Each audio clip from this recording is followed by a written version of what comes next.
We will go ahead and get started. All right, everyone. Welcome to this week's edition of Business Spotlight. My name is Stephen Hurd with Keller Williams Realty, and I'm here with Maggie Chang, owner of Birdie SEO. Maggie, say hi to everyone. Hi, everyone. How are you today? Hey, Maggie, thank you so much for being with us here today. We are excited. What we're going to talk about in our Business Spotlight edition is we get to know local business owners here in Orange County, and we learn a little bit about their business and how they're surviving and thriving in the COVID-19 market. So with that being said, I'll let you take it over, Maggie. Tell us a little bit about yourself, your business, and we'll kind of dive into that. Sure. I own a digital marketing agency called Birdie SEO, which is kind of a funny name. I know. I'll explain that in a minute. So we are a full service digital marketing company, and we provide everything from lead generation sites for small businesses who are looking to bring in more leads, to capture leads for their business. We also build websites that are designed to rank on SEO, on Google. They're SEO websites, and we do social media marketing, social media management. We run Facebook ads and Google campaigns. We do everything from the graphic design and the logo development to the branding to the ranking. We're just front to end, a complete service. And so my company has been around since 2013. I've always been here in Orange County. It's actually located both in Lake Forest and here in RSM. And I have 7 employees now, so we've grown quite a bit. Actually, we've grown a lot the last 2 months. It's really exploded. The name Birdie SEO, it's actually kind of funny, and it's really sweet to me. I was actually seeing someone at the time, and he was English, and he called me Birdie, and the name kind of stuck, and so the company was kind of named after that. And it is a sweet reminder, of that time in my life. And so I've never really wanted to change the name, even though, we both moved on in different directions. It was really amicable. And I don't know, the name kind of suits the business because I am kind of adventurous. I'm always outside. I'm looking to get to, someplace high so I can see over the rest of the world. I'm always chasing dreams, and so it's kind of appropriate now for my personality. So the name is stuck. So we've grown a lot in the past 7 years, and things have changed, within Google. Things have changed within Facebook. Things have changed, obviously, this year. Things have changed globally. And so we've had this task of, figuring out not only how to keep up, but how to help our clients sort of take this downturn, this global downturn, but turn it around and make something really positive about it. So when the country does reopen, when the world does reopen, they're going to be the businesses who are ranking because they're the ones who have continued to invest in themselves. And I do realize that, our growth in recent months has come as a result of other people's hardship. I have a lot of people who are coming to me now desperate because they had no website, they had no online presence, they had no way to reach clients or have them go and look at something that sort of, represented their business. And so they're coming to me in a time of need. And it's been a real blessing, actually, because I've been able to use these skills that, I've built, that my team have built, and we've been able to give away services. We've been able to provide, websites for businesses who had nothing, at a relatively low cost. And while, obviously it's a business and we have to sustain ourselves, I have to sustain my employees. It's been really good. It's been a really good reminder of how much, we have and how much we can offer and how much people need these services, and the responsibility that we have as the business owner, myself, but also my employees, to take these services that we have and use them in our community and use them in our region, use them in our state. I have clients from across the country. I mean, you name it, every state. And it's just been interesting to see how open people are to, you know, sort of spreading their own wings now and taking chances on their own and allowing us to come in and kind of help them and partner with them. You know, so because we are in just an unprecedented time, you know, there's never been a time like this that I can remember. I mean, we've had events in the last 20 years. We've had 9/11. I mean, that turned our country and the world upside down, but in a different way. And this has touched every life. You know, it really has. It's impacted every single citizen of the United States in a way that none of us were expecting or particularly happy about in some instances. And so it's just really allowed my business to come in and kind of, you know, help people find right side up in a time when they're really struggling. I mean, very desperate businesses. Wow. So that's interesting. You know, one of the things you said was that it kind of caused some people who didn't have a website or who didn't have any online exposure to now come and say, hey, now I need this. I don't have any other way to connect with clients. It's so true. It's so true because we lived in a digital world already, but here in the States, and I'm sure this applies to many countries across the world, but especially here in the States, we are so used to our freedoms. We're so used to walking out our door and jumping in our car, hopping on our bike, or taking the subway, or, you know, the T, or wherever we're going, and we can walk into businesses, we can walk into restaurants, we get service, you know, everything's at our fingertips. And it forced us to figure out how to do the same things we're used to doing and buy the same things we're used to buying and you know, even engage with the same people we're used to engaging with, you know, and now we have Zoom.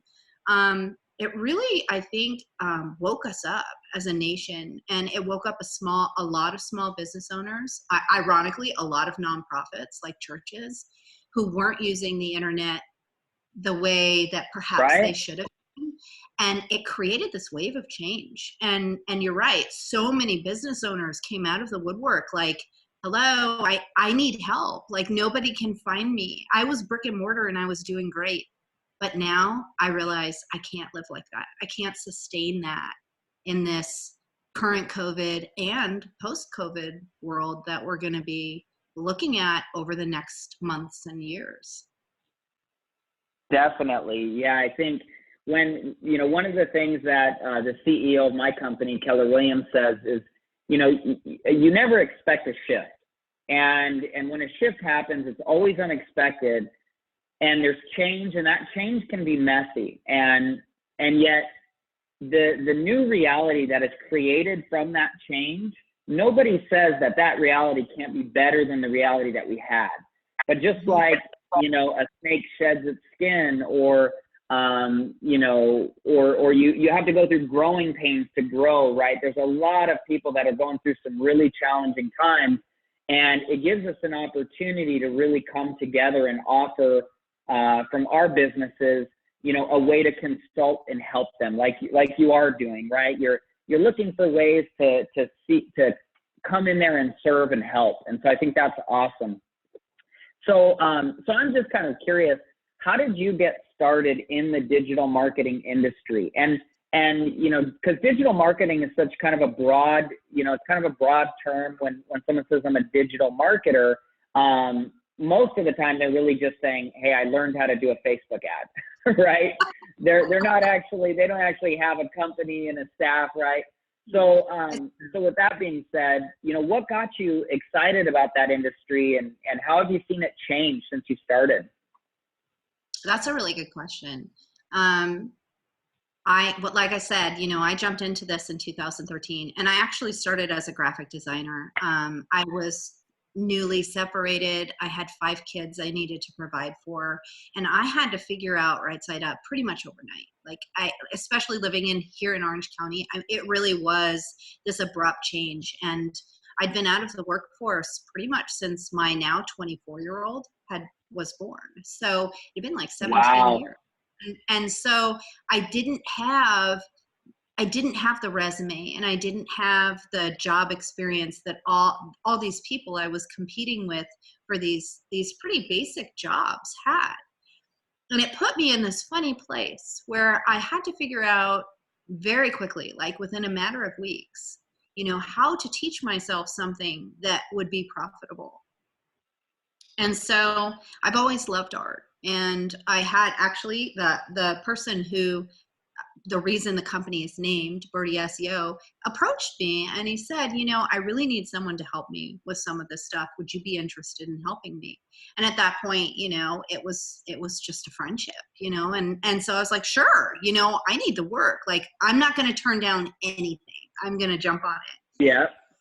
And so I did. And I, over the span of weeks and then months and then years, I taught myself all these skills, but it really did start out of desperation, and I developed this passion for helping people with what started as, business cards and logos and simple branding, to now figuring out how to take that to the next level and build them a website that ranks them, in a matter of weeks, as opposed to a rather matter of months and years, and then taking that and figuring out how to, create funnels for them, sales funnels, and how to use social media for their benefit, and how to exploit the power of YouTube, because that's a really big one, and so it turned into this wave of knowledge. And the more I learned, the more I wanted to learn, and the more I understood, the more I wanted to understand. And it turned into this like obsession and passion for me, and it filled the voids, ironically, of my life that a lot of us take for granted, having a significant other around all the time, or co-parenting with someone, or having a stable paycheck, and I had none of those things. And so it really kind of helped me, level out my life in a way. So it was really good for me emotionally, but it was really good for me psychologically, but financially it paid the bills. And then I realized I had this love and passion for helping people, and it just exploded from there. And especially the last 3 years, it's really kind of sort of let loose, and I've really had a lot of fun with it. I've met some amazing people. I've been able to work with some amazing companies. I've watched companies, start from inception, in super competitive markets. And within 6 months, they're showing up on the first page of Google, and just watching them, enjoy the benefits of that and be able to then serve within their own communities as a result of that. Like, there's nothing like helping people. There really isn't. Now, obviously I do it because it's my living, but it's really become, it really has become my passion to kind of step outside and help other people. And I don't believe anything happens by accident. I really don't. I don't believe in accidents. I don't believe in mistakes. I believe there's always a plan. And for whatever reason, I was meant to take this kind of funny, rocky road to get where I am now, where Birdie SEO started out as actually Birdie Graphic Designs. And over the first year or two, it made this switch. And now we've become this, I never thought I'd be in a position where I was able to learn as much as I've learned and provide value for my clients the way I have been. I mean, it's very humbling. It really is at the end of the day. So it wasn't like I set my foot into this and said, today I'm going to learn how to be a digital marketer. It didn't happen like that. It was this gradual process of, chasing these skills that I realized I really wanted, and I was, wired for. So, it was very, very interesting. And I can't remember the second part of your question. Well, I think what's cool about that is that, you can see the passion when you talk about it. And it reminds me of the book Start With Why by Simon Sinek. And he just talks about when your why, when your why is compelling and you really want to help people, then your company becomes about that. So you might start as a graphic designing company, and then you keep asking yourself, how can I add more value? How can I give more? And then it turns into digital marketing, right? So I think that's really cool to hear. And then the second part of the question was, how have you, and this kind of ties into what you were saying, but how have you seen your industry change from when you started 7 years ago, which was kind of, a real big opportunity for the SEO world? I mean, it had caught on, but I think that almost everyone really starting to get into it in between 2010 and to where we are now, everyone started to really jump into it. So how have you seen your industry change? That is interesting, and that is a really good question. I think the biggest shift I've seen is business owners wanting to learn the same skills. And so we don't just have, and business owners being educated, so when I started this 7 years ago, and I jumped into this, a lot of people didn't understand Google ranking. They didn't understand the idea of, even the importance of having a website. Now I have clients who regularly call me and say, I have my metadata figured out. I geotag my images, I know my hashtags, and I'm like, that is fantastic, because clients who take the time to understand why we do things a certain way are clients that make it further in business.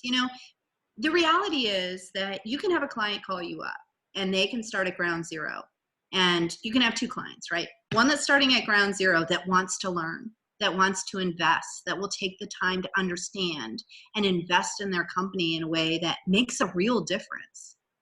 And you kind of partner with them. It becomes a partnership, and you kind of carry them through this process of figuring out, what do I need to do for my business to rank? Where does my website need to be? What kind of content do I need to write? Why are images important? How much do I need on the first page? What do I do with Google? Like, they're willing to learn. They're teachable. And then you have the clients who don't, and they want you to do everything on a shoestring. And I'll tell you, the number of clients I have now who want to learn far outnumbers the other. And that's the biggest shift that I've seen, is that business owners are mastering these skills themselves. They still realize that they need help. They come because they've started the process themselves, as opposed to coming with nothing at all and really no interest in learning the skills or the language or any of that. They just want, they throw everything at your feet. They're like, here you go, rank me. And I'm like, okay, this doesn't work like this all the time, and it's really flipped. And I got to tell you, I love working with clients who not only are passionate about the business they own, but are passionate about learning how to do whatever they can to help their business grow online. And those are the best clients to work with, because then it really does become a partnership, and it becomes almost a game, and I have fantastic clients. I mean, I do, across the board, I really do. And I enjoy all of them on different levels. And I am in all kinds of industries. I mean, just some funny industries. I mean, everything from, drug and addiction rehab to churches to, plumbing to realtors. I mean, across the board, it's just a real variety. And it's just, it's been really interesting. The other thing I've really seen a shift in is smaller business owners. When I first jumped into it, it was really the big dogs that wanted the help. And ironically, they tended to be the ones that were less open to shifting ideas, sort of adapting to Google's algorithm changes. Now I get the small ones. There are a lot of starting and smaller business owners, but they're much more likely to invest. So it's been a really big shift. And then, of course, since COVID, it's been a lot of local brick and mortar businesses, or businesses like psychiatrists or reading tutors that have now come to me and said, I can't see my clients physically. how do I set this up? Like, how do I create a website that not only attracts people and grabs their information, but gets them to call me and ranks me so I show up for these keywords now because I can't open my office doors right now. Yeah, it's been a very interesting time, really interesting few months. That's awesome. Yeah, I think you know, it's when you're passionate and you work with other people who are passionate, it creates a synergy that creates a better product for both. You know, it creates a better relationship for you guys, but then a better product for the consumer, right? Yeah. So it's all about working with people who they've got the same values, the same ideals, and the same motivation. So that's awesome. With that being said, you know, as a digital marketer, take us into your world for a little bit. What are some of the biggest challenges that you have in your industry or that you've seen in your industry? And you know, like what's happening that maybe we as consumers haven't seen in the last 5 or 10 years that has been a challenge for you guys? So I guess one of the things that you don't see that's a challenge from the digital marketer side are the number of fraudulent businesses out on the web. Businesses that are not real businesses, that are posing as businesses just to gain leads. And it's really disrupted the Google algorithms. It's caused a lot of problem for real business owners that have real brick and mortar businesses. And Wow. and it's really turned Google around. And so getting an actual business with a physical location where the owner has been for years and years has become a headache because Google is suspect of everything now. So that's one of the biggest changes, the negatives that I see. I also see a lot of people come out of the woodwork who have watched a YouTube video and think they know how to brand something. Or you know, taking a course and think they can create these backlinks for a client that are going to help them, you know, kind of show up for these keywords. Or people who have, you know, made a Facebook page who now think they're Facebook advertisers, you know. So it's kind of the shift that happened in the photography world when digital cameras came out. It's really the only analogy I can make. You know, when everything was film and we were pre-digital camera, you could tell very quickly who had talent and who didn't. The digital camera kind of created this level playing field in the eyes of the consumer, so it could be manipulated. And then Photoshop came in and allowed these amateur photographers to then take these images and manipulate them so that they were outpacing the professional photographers who had actually taken the true photographs that should be out there in the first place. And a lot of that has happened under the scenes in digital marketing, where you have these people who are coming up from the woodwork who really have no idea how to do a lot of this stuff, but they know enough to talk to people and get them on board. They know enough to kind of use certain black hat and under the radar, kind of not preferred strategies to get their clients ranking quickly. The problem is they can't sustain it. Google finds them out. And that's when I get calls from clients who say, I have 1,200 links that need to be disavowed because they're all porn. You know, like it really happens every week. And so I think that's sort of the ugly side of digital marketing. And it's a lot of the reason we get a really bad rap, you know? So I never would have even thought of that. That's so interesting to think that. And I mean, it makes sense because anytime you go on the internet, I mean, you know, it's like there's this prince in Egypt who's been waiting to send me $10 million for the last 10 years. And, you know, he's just waiting for me to accept it, right? You get that email. But anywhere you go, especially Facebook, right? At least daily, I see one of my friends and they say, hey, my Facebook was hacked, you know, find me on this new one. And I'm like, oh my, what would I do if I lost 4,000 connections overnight, you know? So having said that, I never would have thought that.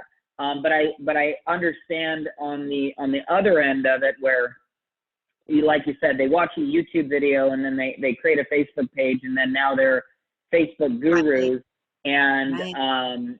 and I think that, you know, what people need to understand is that somebody who's good at digital marketing, it's not just about being able to create a Facebook ad. It's about having experience and understanding the brand, understanding the numbers, understanding the metrics, understanding what's going to make Google happy, what's going to make Facebook happy, what's going to make YouTube happy.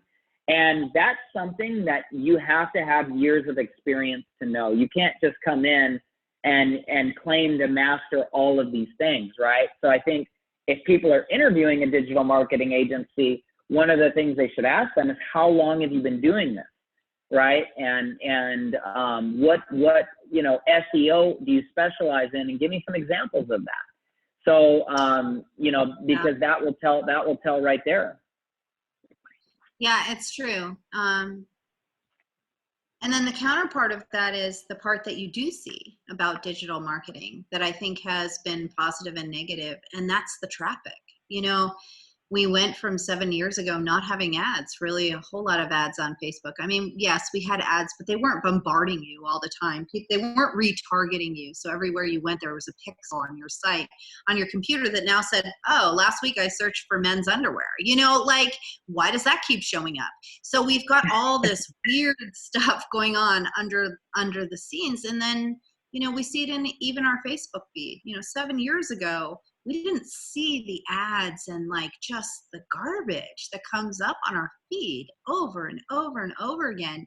And that's just a result of oversaturation. And so that's another really interesting shift as well, that, you know, all of a sudden everyone's a plumber and everyone's an artist and everyone's this and everyone's running ads, and we're just bombarded with all this information all day long. It makes it impossible as the consumer to know what to trust and what not to trust. So, yeah. Definitely.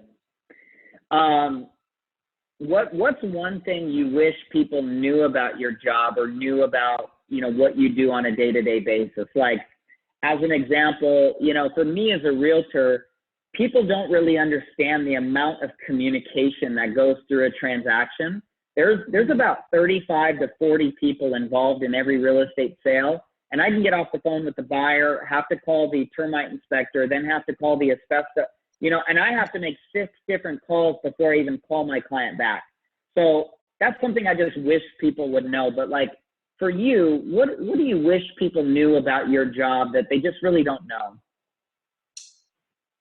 You know, we've had an interesting one this week, actually. We do a lot of custom website builds, and quite often clients will come and I will ask them for all this information that they can't understand why I need, you know, like, what are your favorite colors? And give me 3 websites you love, and give me 3 websites you hate. And, you know,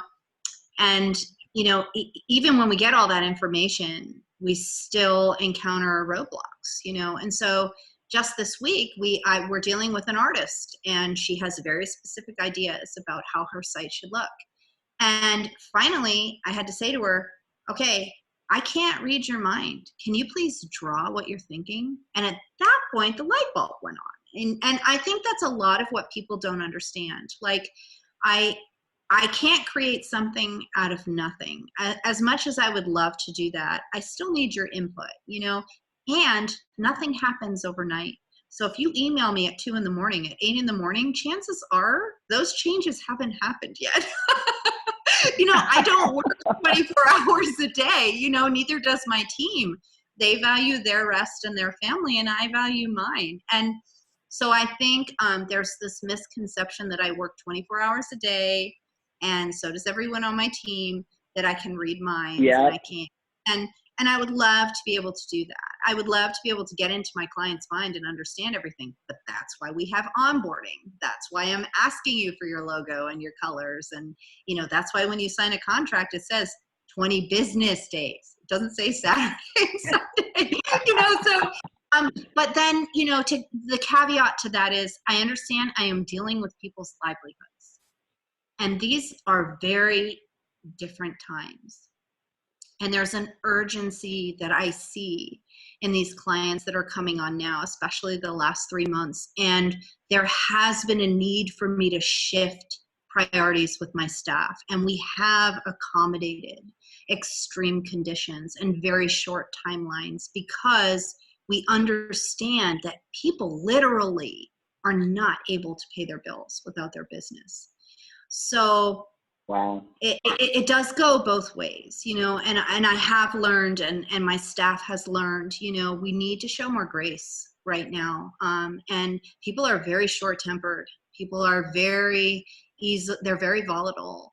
And the littlest thing is going to set them off. And it's often the thing you wouldn't even think to notice, you know, and as careful as we are and as thorough as we are, and as mindful as we are, and as, you know, as diligent as we are, these are just strange times. And it's really forced us to put ourselves in our clients' shoes much more so than we've ever done before.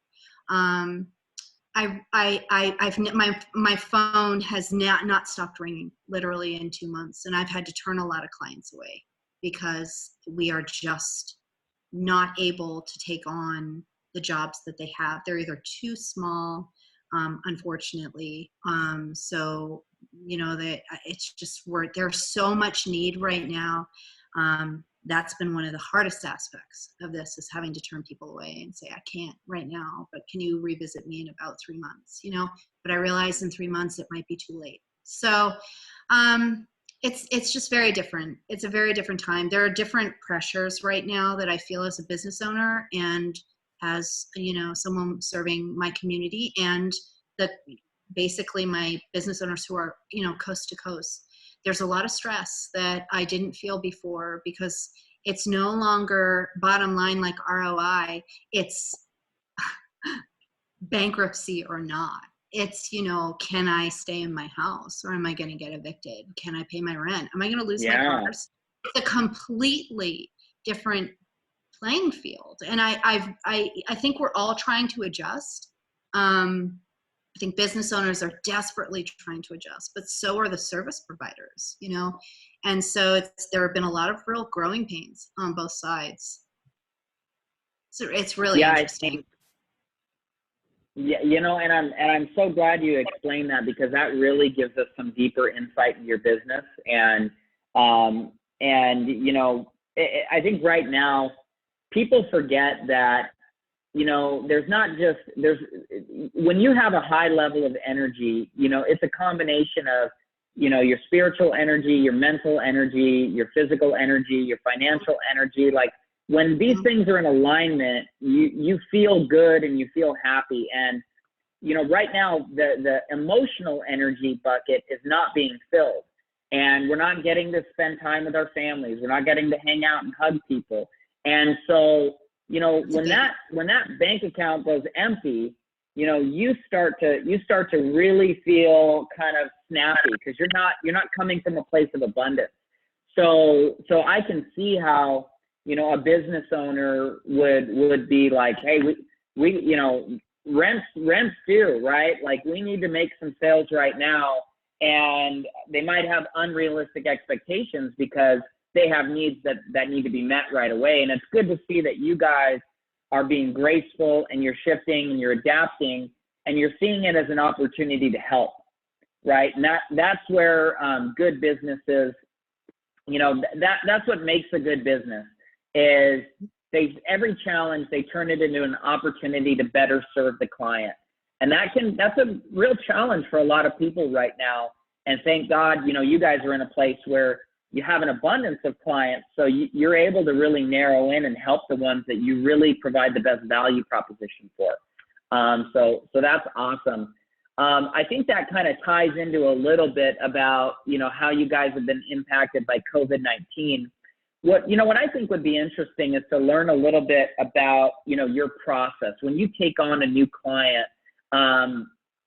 You know, like, to even hear that you go through a survey with them and you ask them questions. I mean, that's not something that I guess I would have even thought of, right? Like, it makes sense, but I just wouldn't have even thought of that. So walk us through, you know, a client contacts you and says, hey, I'd like to be number one in Google in my industry of, let's say, real estate. You know, what happens from there? So usually what happens is, and the calls come in all times of the day or night. So I'm never really sure when I'm going to get a call.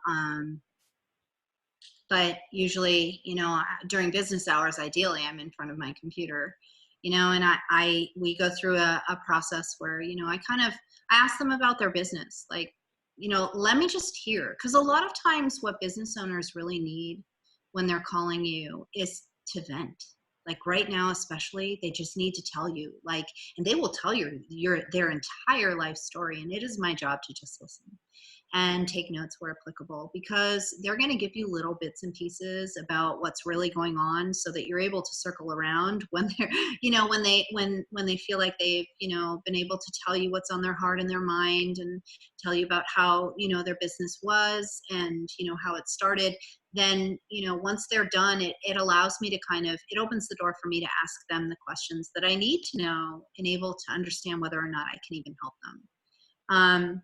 And so basically, we just start with, where are you right now in terms of your ability to support your business? Because if they're like, I haven't made money in 6 months, I can't afford anything, what can you do for nothing? Then I'm going to have to say, I'm sorry, I can give you some free tips. Like, I am perfectly happy to send you videos on, how to use Wix, or how to use Weebly to build a business site, how to set up a Google My Business, because a lot of small business owners don't realize that you can't show up in Google Maps if you don't have a Google My Business listing. And I'm happy to give free advice, that's fine. But it kind of helps curb the conversation there before I waste any more of their time and they eat any more into my ability to help other people during those daylight hours. And so once we get that past that point, and we've come to, I understand, they are able to invest in their company, and then we talk about what they need. Like, where's your website today? Do you need a whole new one? Can I see what it looks like? Let's talk about this. What were your goals at the beginning of 2020? What are your goals now? Talk me through it. And once I have a better idea of that, then I can say, okay, these are my suggestions for you. Get your Google My Business up if you don't have one. Figure out how to set up all your social media profiles, Facebook and Twitter and Pinterest and YouTube and Instagram. Do that. If you can't do that, I can help you do that. Let's talk about your website. If it needs to be rebuilt, let's talk about what that would entail. So we'll just use website, because I get most of my clients need websites right now. So I ask them, these are the questions I need to know, how many pages do you need? What are your services? Are you e-commerce, or are you just informational? Is this a website where people are going to go and just give you their email, or do they need to be able to check out with something? And I walk them through the process of what this is going to take. And then we walk through a timeline of, how long it will take to actually get that implemented for them. Then we talk about what I need from them. I need their logo. If they don't have one, okay, let's build one for you. If they have colors, okay, great, we'll use those. If they don't, let's find colors you like, And a lot of clients, more so now than in the past, a lot of clients need help with this, because this COVID has created this urgency to get things done overnight that didn't necessarily exist before. So we are coming in and kind of designing sites, in very small amounts of time. My team has to turn these around, and I'm jumping in to help them do this. And so we try to get as much information about, the process that they're looking to sell, or the service they're looking to provide, or the product that they're looking to ship, so that then we can jump all in. Then, I set up a Google Drive folder for us, and we share assets through there. I have an onboarding spreadsheet that they need to fill out with all the logins that I need. And quite often clients don't know, how to do this. And so, we'll just take the extra time and walk them through, okay, this is how you set up a hosting account. And, okay, just give me your login. I'll go take care of this for you. They don't know about domain names. Like, how do I connect my domain name to my hosting? Okay, you know what? We'll just go take care of that for you. We're not going to charge you. Just give us your login. We'll go point it. So there's a lot of hand holding that's happening now that in a very condensed amount of time because there's so much urgency that the process we've actually had to streamline a lot. Once we have as much information as we can get from them, that's when the project starts. That's the day where we tick the box that says 15 business day delivery. The reality is they get to day 3 and they're like, is my site ready? I'm ready to go. Yeah. And at that point, I have to say, listen, this is a process, and we just have to kind of educate them on the time it takes to build a custom site. Once the site's ready and they preview it, we give them a delivery date. We go through all the edits. They get a year of support from us. So if they have any problems with hosting, they have any problems with their domain, the theme needs to be updated, they have plugin issues, great. We're happy to jump in the first year. We'll take care of that for you. I mean, even small edits, like this photo looks funny now. Can you go in and sure, we're happy to do that. And then, of course, they agree to pay for an hourly rate for anything else that they need moving forward. And the site's considered delivered. And then usually that's when the marketing begins. So that's really the majority of my clients right now, is getting them online real estate that they can use to replace their brick and mortar presence. And that's how the process works in kind of a little condensed version. Yeah. That's awesome. I mean, it sounds like, you understand their needs, right? You understand their needs and their goals. You help them discover. You take them through their website and you say, okay, what's missing? What can we do here? You kind of get some of their login information, and then you kind of start the process of really building and designing something that when people come to, A, it'll be seen online, and B, it'll be easy for people to maneuver and transact through it, right? Right. So, yeah, you understand. Yeah.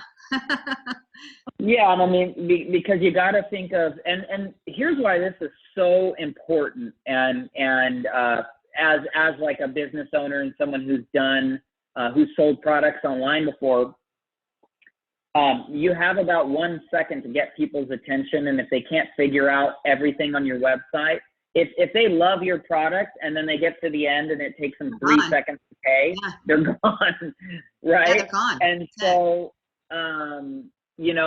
so I think the mindset that one needs to have is to partner with you and to think of, kind of like a Steve Jobs mentality.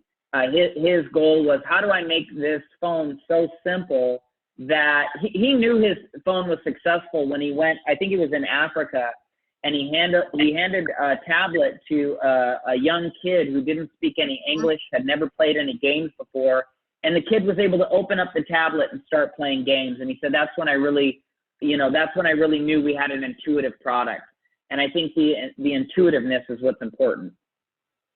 I think you hit the nail on the head there, actually. And that is really it's a really big, important part of, anyone's website. Is it intuitive? Are you anticipating, predicting, and accommodating the responses that you want when someone lands on your site? Are they going to get confused and leave? Are you making it very clear what you are, or is it ambiguous? So you're right. You have split seconds to make a connection with people, because we are an instant gratification society now. Yeah, it can be interesting. Yeah, definitely. Well, cool. Well, I really had a lot of fun with you today, Maggie. I hope you felt the same way, and I appreciated you, sharing your knowledge, sharing your background, sharing your passion. Anyone who's watching this, I'm convinced that she's going to get you an amazing website if you reach out to her. So if people who are watching this want to find you, where can they go to find you, Maggie? It's my company's name, birdieseo.com. You'll see a big orange L. That's my logo, so you'll know you're in the right place. And how do you spell Birdie? Is it B-I-R-D-I-E? It is B-I-R-D-I-E, SEO. SEO.com. Awesome. With that being said, thank you so much for your time, Maggie, and we appreciate you being here with us today. Thank you so much for giving me your time. This was a great experience. Thanks so much.